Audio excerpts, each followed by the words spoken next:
Assalamualaikum warahmatullahi wabarakatuh. Anak-anakku selamat siang semuanya. Bismillahirrahmanirrahim. Pada kesempatan siang hari ini, kalian tentunya sudah siap untuk mengikuti pembelajaran fisika secara daring, ya. Dan tidak lupa untuk mengingatkan bagi yang beragama Muslim untuk sudah sholat, ya, sudah menunaikan ibadah sholat zuhur 4 rakaat, jangan lupa ya. Dan sudah masuk 63, masih kurang beberapa anak. Coba Asis. Ya, Pak. Terakhir kemarin materi sampai apa sih? Untuk 12.5, 12.6. Trafo sudah belum Asis kelas ini? Alia, Nasiba, Safa, belum, Wansi. Pak. Belum ya? Trafonya belum, trafo. Oke. Ya, karena biasanya tersalib. Wah, harusnya trafo sudah. Ya, baik anak-anak, kita ke trafo ya. Jadi masih kaitannya dengan induksi elektromagnetik, ya, penerapan daripada induksi elektromagnetik, yaitu timbulnya arus listrik akibat peristiwa induksi. Jadi adanya aliran listrik di sebelahnya atau pada bagian yang terkena induksi itu bukan karena ada kabel atau kawat secara langsung, tetapi karena adanya peristiwa induksi, ya. Induksi elektromagnetik bisa disebabkan oleh perubahan flux magnetik, perubahan kuat arus, ya, itu akan menyebabkan induksi. Nah, alat listrik yang menerapkan atau menggunakan prinsip induksi elektromagnetik adalah salah satu diantaranya lah trafo, ya. Sekarang dibuka juga kalian di bukunya atau di LKS-nya di transformator. Di layar pun sudah saya bukakan materi transformator. Nanti kita kombinasi ya namanya. Ya, jadi transformator atau trafo dalam kehidupan sehari-hari itu berfungsi untuk menaikkan atau menurunkan tegangan. Ya, jadi bukan mengubah. Kalau yang mampu mengubah itu baru adaptor namanya. Ya, adaptor kamu yang untuk HP, itu laptop, adaptornya televisi, adaptornya alat-alat elektronik lain itu memang mengubah dari AC menjadi DC. Tapi kalau trafo atau transformator sendiri, keluarannya, bagian outputnya, ini anak ya, keluarannya masih berupa, ini bagian sekunder ya, itu masih berupa tegangan AC. Makanya biasanya kalau kalian pegang kabel atau kawat bagian sebelah sini, itu akan nyetrum istilahnya ya. Meskipun tegangannya biasanya kalau trafo-trafo di kita atau yang di rumah-rumah itu adalah trafo step down. Ya. Jadi ada dua jenis trafo, step up menaikkan tegangan, step down menurunkan tegangan. Oke, kita kenali dulu. Ini bagian primer. Bagian primer itu cirinya yang dihubungkan dengan sumber tegangan AC. Ya, harus bolak-balik nih simbolnya. Nanti bab berikutnya kalian akan belajar tegangan listrik AC ya minggu depan. Ya, ini VP bertegangan pada primer, IP arusnya NP. Demikian juga nih pada bagian sekunder atau bagian keluaran atau output. Nah, yang pertama kita anggap dulu sebagai trafo ideal. Ya, trafo ideal itu seperti apa? Trafo ideal itu mampu mengubah daya masukan, daya input, atau daya pada bagian primer itu sama dengan daya yang dikeluarkan, output. Nah, Akan tetapi itu mustahil, sulit, jarang ya. Tapi ini asumsi dulu ya. Kalau kalian nyari, misalkan Saifuddin nyari guru ideal, Din. Kalau guru ideal itu menurut kamu gimana, Din? Apa yang nggak pakai ulangan, terus ulangan apa fisikanya dapat 100 gitu ya, Din? Ore, ya, Din. Din, menurut kamu yang ideal itu gimana, Din? Susah enggak nyarinya, Din? Din? Susah. Nyari teman yang ideal. Teman ideal itu gimana? Oh, temannya ganteng, ya kayak ya Loman itu apa? Dermawan ya, pokoknya enak diajak bicara. Kayaknya 1001 ya. Iya, 1001 ya. Kadang ada yang ada-ada saja ya. Tapi ya itulah, manusia harus saling melengkapi ya. Jadi waduh, nanti jadi kata-kata mutiara ya. Kita bersatu bukan karena untuk menonjolkan kelebihannya, tapi kita akan melengkapi kekurangan kita. Oke, anak-anak kembali ke sini lagi. Jadi yang ideal itu memang nggak ada. Ya. Ini hanya pendekatan saja. Ya, pendekatan saja. Yang jelas antara tegangan dan jumlah lilitan berbanding lurus. PP per PS sama dengan NP per NS. Tapi dengan kuat arus berbanding terbalik. Ya, IS per IP. Gitu. Ini nggak begitu asiknya karena kalian di SMP udah pernah dapat anak-anak ya. Oke. Terang trafo yang punya efisiensi di bawah 100%, kita gunakan rumus ini. Itu simbol Yunani ya yang dibaca eta ya, eta. Kalau ada yang dari bahasa Sunda, ada yang dari Jawa Barat, itu dibaca apa ya? Eta. Eta itu artinya apa? Ada yang dari Jawa Barat? Jadi simbol ini eta, nah eta efisiensi itu perbandingan dari daya output dibagi input, ya daya keluaran dibagi daya masukan. Seberapa efisien, ya seberapa efisien, gitu ya. Nah kemudian karena tadi daya itu daya out berarti PS. Ini kurang tepat ya Nana ya. Ini harusnya PSIS ya. PS. Jadi POUT-nya kan harusnya POUT itu atau PS ya berarti PS dikali IS. Kalau PIN alias sama dengan P primer itu sama dengan PP dikali IP ya. Itu ralat ya Nana ya. Ini diralat.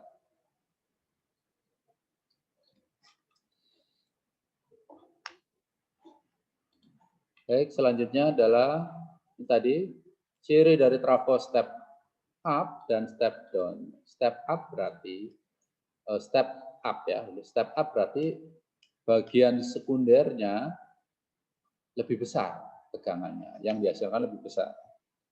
Sedangkan bagian jumlah lilitan sekundernya pun lebih besar ya. Tapi kalau step down penurun tegangan itu lebih kecil.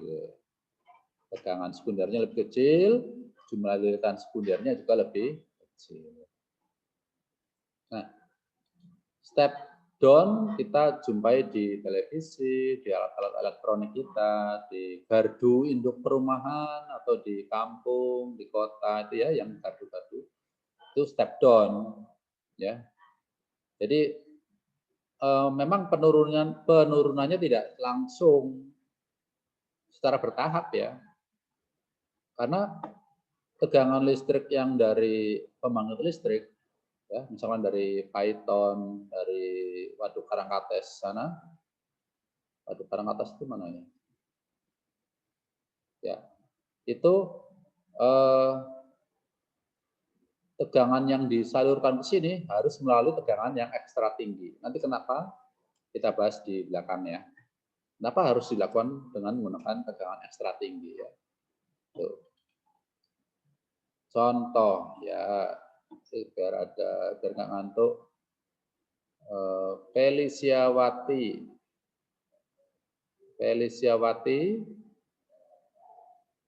silakan di unmute. Feliciawati, silakan dibaca contoh soal.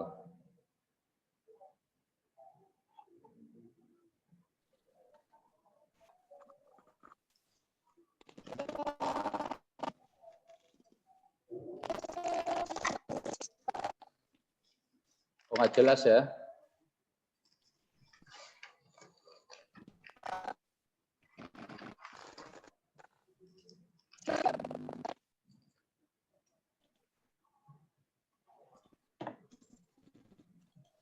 Coba pindah ke Zerlina.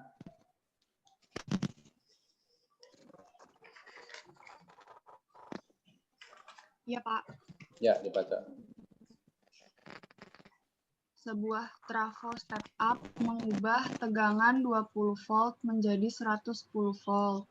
Jika efisiensi trafo 80% dan kumparan dihubungkan dengan lampu 110 volt per 50 volt, arus dalam kumparan primernya adalah.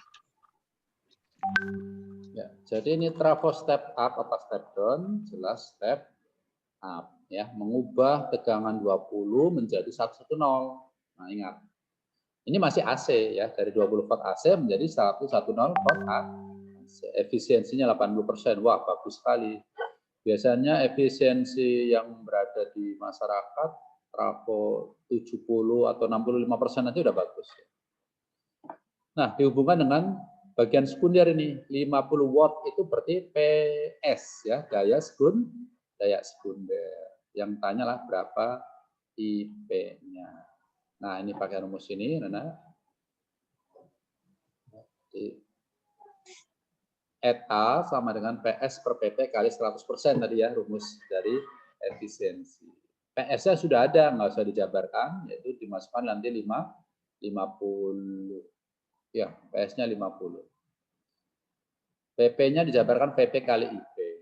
Efisiensinya 80%, berarti 80 dibagi 100, 0,8. Ya, Nana. Dari situ, silakan dicatat atau ada yang mau ditanyakan?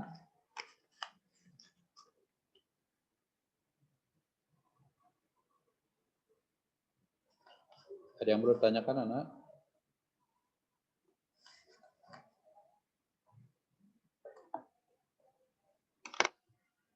Tulis loh ya.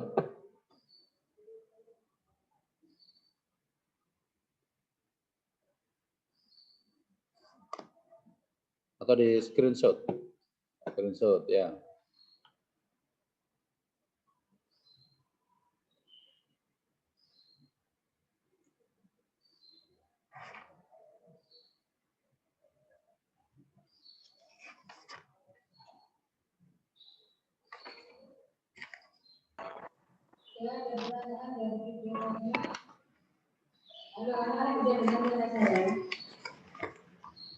Halo anak-anak, ada pertanyaan yang ditanyakan, ada yang belum jelas dari yang kita lagi.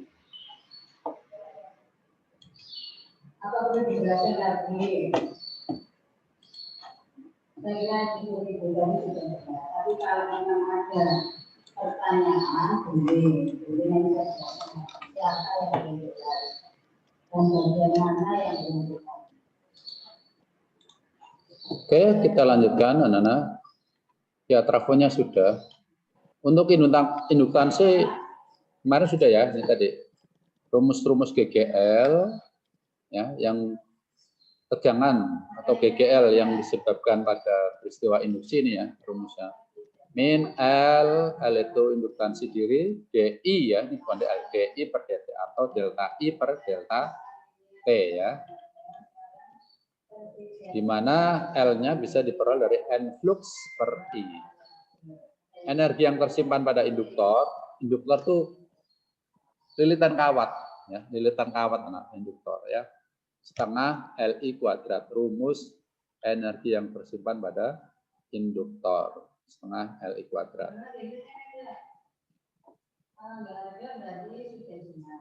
Nah, contoh soal, coba Mbak Afra.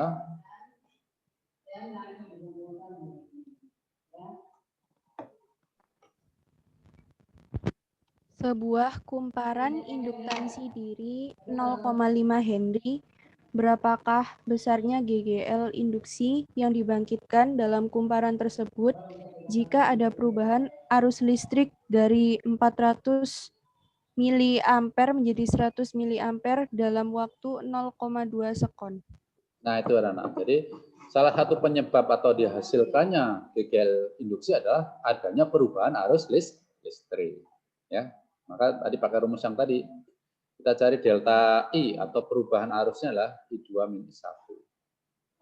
I2-nya 100 dikurangi 400 mA atau 0,1 dikurangi 0,4. Jadi minus 0,3 ampere. L-nya setengah Henry, H itu Henry, ya, dalam waktu 0,2 sekon. Berapa GGL-nya? Jadi pakai rumus yang barusan. GGL induksinya 0,75 volt. Ya, tinggal dihitung mana. Siap-siap membaca soal panoratio.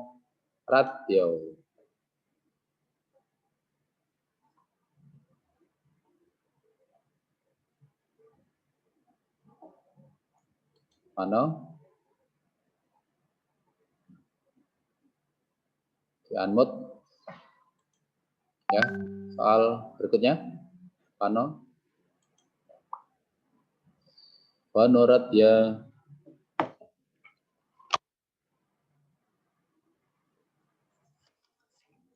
Halo, Panoratio, dengar dah suara saya? Loh, jangan-jangan nggak lihat layar saya ini. Pano?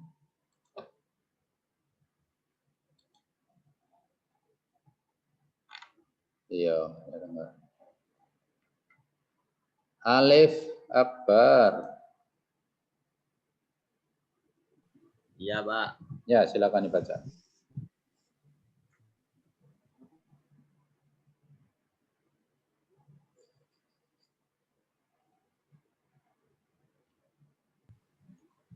Ya, mulai. Soal nomor ya, nah. Dibaca aja, Pak ya. Ya. Sebuah kumparan yang memiliki 600 lilitan mengalami perubahan arus listrik dari 10 ampere menjadi 5 ampere dalam waktu 0,1 second. Jika selama waktu tersebut timbul GGL induksi sebesar 2 volt, induktansi diri kumparan tersebut adalah. Ini juga terjadinya perubahan arus listrik dapat menimbulkan GGL. Ya. Tapi yang ditanya adalah nilai L-nya, nilai induktansi di dirinya. Jadi GGL-nya sudah ada 2 volt, perubahan arusnya 10 menjadi 5 berarti minus 5, waktunya 0,1 sekon, lilitannya 600 lilitan. Jadi pakai rumus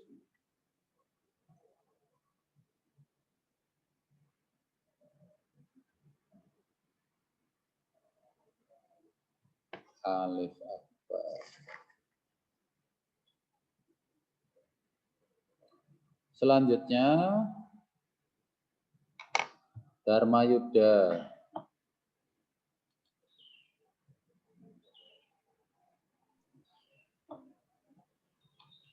Ya, Pak. Ya. Silakan. Sebuah kumparan yang memiliki 50 lilitan mengalami perubahan arus listrik terhadap waktu menurut persamaan I sama dengan 2T kuadrat min 6 kali A. Jika induktansi kumparan Ampere, 200 ampere. Jika induktansi kumparan 200 mH dan hambatan ekuivalen 2 ohm. Besarnya arus induktansi diri pada detik kedua adalah Ya, Nana, ini adalah soal yang berbeda dari yang sebelumnya karena arusnya masih dinyatakan dalam fungsi waktu, yaitu 2T kuadrat min 6. Ya. Oke. Jadi cara mencari arus induktansi I-nya, nanti kita harus mencari GGL-nya dulu. GGL yang disebabkan oleh perubahan arus akibat fungsi waktu, yaitu menggunakan DI ya, DI, diferensial ya. Jadi kita gunakan rumus GGL sama dengan min L DI per DT. Nah, D di sini turunan atau diferensial. Ya, tentunya kalau kita tahu turunan dari 2T kuadrat min 6 adalah 4T ya. 4T, L-nya 0,2, kemudian ini GGL ini seperti halnya hukum Ohm ya. Kalau di hukum Ohm kan ada V sama dengan I kali R. Ya, ini berarti GGL adalah I kali R. Nah, I ini yang kita cari. R-nya sudah ada 2. Ya, jadi didapat karena T-nya 2 sekon, jadi masukkan ke sini 4T. 4 kali 2, 8. 8 kali 0,2, 0,16. 1,6 ya, dibagi 2, 0,8 lagi. Kenapa minus, anak-anak? Karena arah arus induksi arahnya berlawanan arah dengan GGL-nya. Oke, itu contoh induktansi. Oke, masih banyak. Ada pertanyaan? Tanya ya. Beberapa penerapan induksi elektromagnetik dalam kehidupan sehari-hari yang lain lah mikrofon. Mic yang kita gunakan itu secara simpel ada magnet, ada membran yang dililiti atau ada ditempeli ini ya dengan kawat yang halus, gitu, kawat atau kabel yang halus. Ya, ini beberapa lilitan. Nah, nanti dihubungkan dengan penguat suara, namanya amplifier ya, amplifier ya. Nanti kalau yang suka elektronik, nah, anak-anak kemarin sudah pada milih ya. Milih jurusan kamu nanti mau masuk kemana. Misalkan coba Mbak Afra itu mau masuk kemana ya? Kedokteran ya? Ya Mbak? Apa Mbak? Enggak, Pak. Duh, apa? Kemarin milihnya Kesehatan Masyarakat UNER sama Teknik Fisika ITS. Amin. Fisikanya ITS, enggak nang UNER kan ono fisika juga. ITS ya, teknik Enggak mau ya. ngambil yang murni, Pak. Oh, yang tekniknya ya. Ya, bagus. Amin, amin. Terus Mas, ada kakak kelasmu, ada Mas Jaki di sana yang saya tahu. Dulu lewat apa ya? UTBK. Ya, Jaki. Ya, nanti dicarilah informasinya. Oke ya, begitu anak-anak.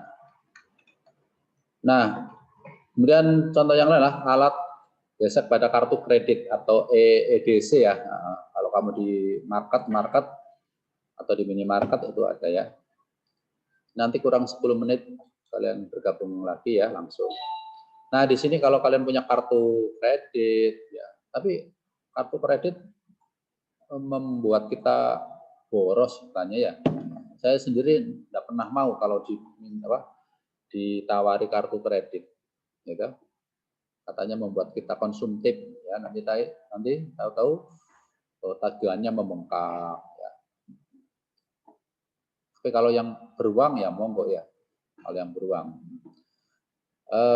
Kemudian, nah ini kalau punya ATM ataupun sejenis kartu begini, bagian magnet di sini jangan sampai digosok. Kalau kamu nyari itu loh, nyari undian menang atau tidak itu ya, jangan digosok pakai itu, biarkan, harus diamankan. Seismograf tentunya alat pendeteksi adanya gempa ya, gempa. Generator listrik, nah, generator itu ada 2 macam, generator yang AC ataupun yang DC. Contoh dari generator arus searah atau DC itu kalau kalian punya sepeda ontel itu dulu kalau dibuat malam hari kan harus ada lampunya. Nah dulu itu pakai ini generatornya, ya modelnya kecil itu nanti kalau mau malam itu dicetekkan digesekkan ke bagian rodanya sehingga berputar, kemudian lampunya menyala gitu. Ya. Kalau generator arus AC ya contoh yang gampang lah genset, ya genset yang kecil untuk rumah tangga itu ada ya. Nah, nanti kalian akan pelajari rumus ini di pelajaran listrik bolak-balik ya, arus AC minggu depan. Tapi intinya begini, GGL yang ditimbulkan oleh generator adalah berbanding lurus semua nih. N jumlah lilitan, B medan magnet, A luas penampang, omega kecepatan sudut atau kecepatan putarannya. Theta adalah sudut yang dibentuk antara luasan dan medan magnet. Nah, maka nilai ini GGL maksimum akan bernilai maksimum jika sin theta bernilai 1. Dengan demikian rumus GGL maksimum adalah NBA omega. Oke. Contoh soal lagi, saya mau panggil anak-anak biar nggak ngantuk. Mirza S. Jannah. Silakan, Mbak.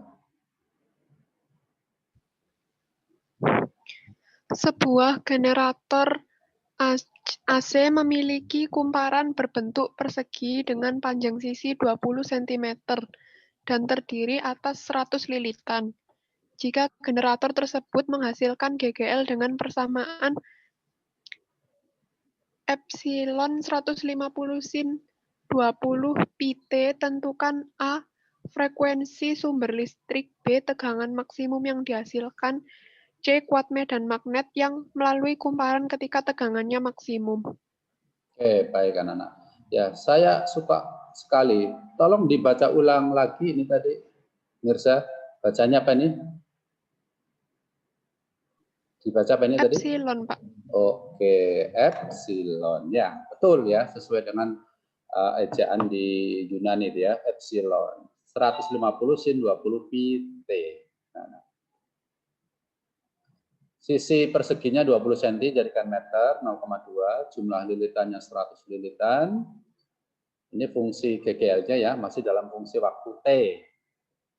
Nah, kalau kita mengacu tadi di atas, maka rumusnya kan NBA omega sin theta. Nah, padahal di sini adalah sin 20 pt. Nah, theta itu tidak lain ketika kamu belajar gerak melingkar, theta sama dengan theta itu posisi sudut anak-anak. Theta sama dengan omega t ya. Nah, omega t. Jadi kalau kita bandingkan dengan 20 pt, maka didapat omeganya 2 pi f. Ya, omeganya sama 2 pi f. Omega 20 pi 2 pi f, kita coret pi-nya 20 bagi 2 10. Hertz. Ya. Jadi didapat frekuensi putarannya adalah 10 Hertz. Tegangan maksimum ya tentunya ini NBA omega itu ya. NBA omega yaitu yang bernilai 150 volt. Tegangan maksimumnya 150 volt. Nah, berikutnya lah untuk menentukan medan magnetnya berapa. B dari rumus Emax NBA omega, maka mencari B adalah Emax GGL maksimum dibagi NA omega. Ya. Jadi diperoleh 0,6 Tesla.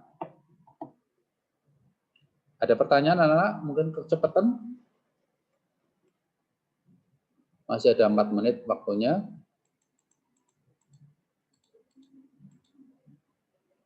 Nah, selanjutnya adalah Hafiz Rizky. Ayo, Mas Hafiz. Ya, Pak. Seseorang bekerja mereparasi sebuah generator listrik. kumparan pada generator diganti dengan kumparan baru yang luas penampangnya 4 kali lipat dari semula dan jumlah lilitannya 2,5 kali lipat dari semula. Jika kecepatan putar generator diturunkan menjadi 2/3 kali semula, tentukan perbandingan GGL maksimum yang dihasilkan generator sesudah dan sebelum reparasi. Ya, direparasi itu berarti diperbaiki ya. Nah, dengan Ya, ini kebetulan mau dimodif ya. Dimodifikasi, berharap nanti tegangan yang dihasilkan bisa maksimum. Oke, ini berarti soal ini membandingkan kondisi awal dengan kondisi setelahnya ya. Ada sebelum dan sesudahnya ya. Jadi tidak sulit anak-anak, karena yang berkaitan adalah variabel N, B, A, omega ya. Nah, yang tidak berubah itu medan magnetnya, B-nya itu. Jadi B2 sama dengan B1 tetap ini. Jadi dicoret ya. N2-nya tadi diganti 2,5 kalinya, luasannya menjadi 4 kalinya, sedangkan kecepatannya dikurangi 2/3 dari semula. Jadi dicoret semua, 2,5 kali 4, 10, 10 kali 2, 20 per. Dengan demikian, nah, GGL maksimum yang sekarang itu bisa lebih tinggi ya, yaitu 20 dibanding 3. Ya, harapannya lebih efisien. Ya, kenapa? Putarannya tidak terlalu kencang, tetapi GGL yang dihasilkannya bisa lebih tinggi ya, dengan menaikkan atau memperbanyak jumlah lilitan sama luas penampaknya. Itulah kalau mau modifikasi ya. Mungkin yang pernah main apa itu ya, Tamiya ya. Kalau Tamiya itu motor listrik ya. Oh ya anak-anak, beda loh ya antara generator dengan motor listrik. Kalau generator itu mengubah dari gerakan menghasilkan listrik, kalau motor listrik menggunakan listrik untuk menghasilkan gerakan. Ya. Motor listrik itu contohnya pada kipas angin, motornya mainan Tamiya itu ya, itu adalah motor listrik. Kalau generator tuh yang digerakkan terus masuk arus seperti di genset ya, atau di generatornya sepeda ya. Oke, untuk materi induksi sudah cukup, tapi ini ada tadi saya akan jelaskan kenapa untuk menyalurkan tegangan itu harus menggunakan tegangan yang sangat tinggi. Kalian buka di LKS-nya ya, nanti setelah ini putus langsung connect lagi. Halaman 173 anak. Ya, dibuka, disiapkan halaman 173 ya.